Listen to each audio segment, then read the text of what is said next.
Alice Kitchen পৰা আজি মই শুকান ৰুটি বনাবলৈ লৈছো আৰু শুকান ৰুটি বনাবৰ বাবে মই এইখিনি আটা লৈছো আৰু ইয়াত অকণমান ৰিফাইন তেল দিম আৰু ইয়াত নিমখ দি লৈছো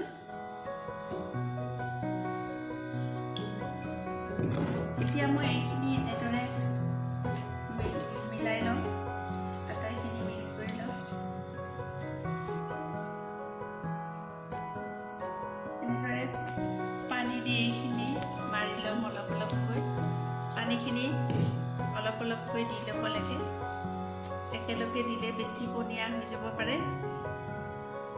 পানীখিনি এনেদৰে অলপ অলপকৈ দি যাম মই আৰু বেছিকৈ পানী দিলে পনীয়া হৈ যাব পাৰে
কোমল হৈ গৈছে এইখিনি এতিয়া মই এইখিনিৰ পৰা এটা এটা কৰি এনেকুৱাকৈ লাড্ডু বনাই লম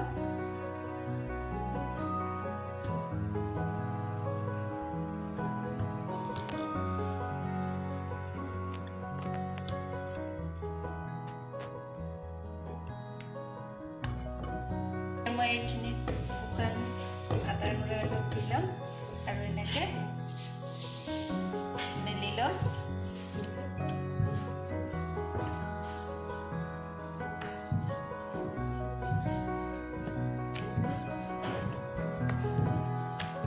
এনেকুৱা পাতল পাতলকৈ বেলি লম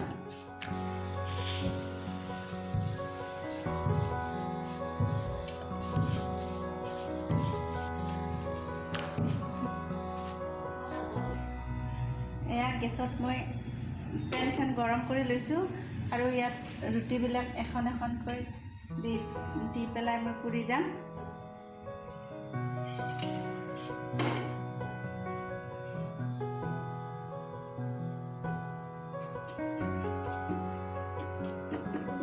এনেদৰে এইবাৰ আৰু ওলটাই দিম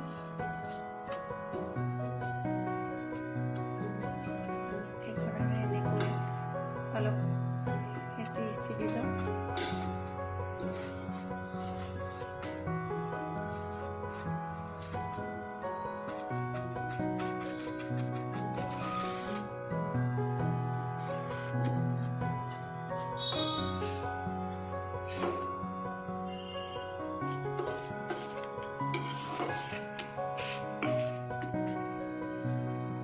এখন হৈ গ'ল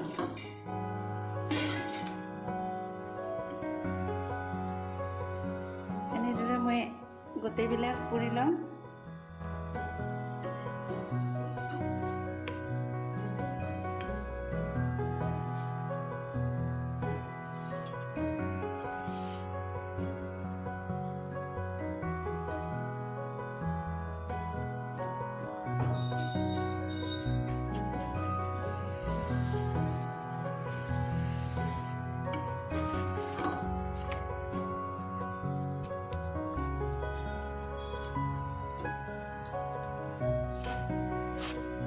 ধুনীয়াকৈ ফুলি গৈছে ৰুটিখন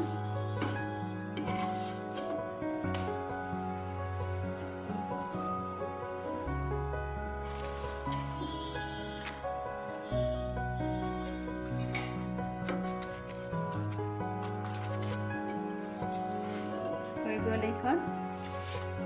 আৰু এখন পুৰি দিম মই ইয়াতে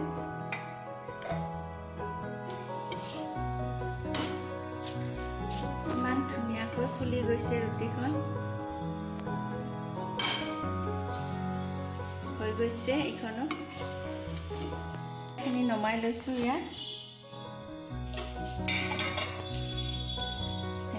এনেকুৱা কিমান ধুনীয়া হৈ গৈছে দুফাল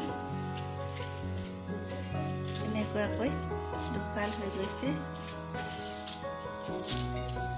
এনেকৈ আপোনালোকে শুকান ৰুটি বনাই খাবচোন দাইল নাইবা চব্জি ভাজিৰ লগত খাব ধুনীয়া হৈছে ইমান কোমল একেবাৰে ধুনীয়া হৈছে খাবচোন ধন্যবাদ আজিলৈ মই এৰিছোঁ আৰু পুনৰ লগ পাম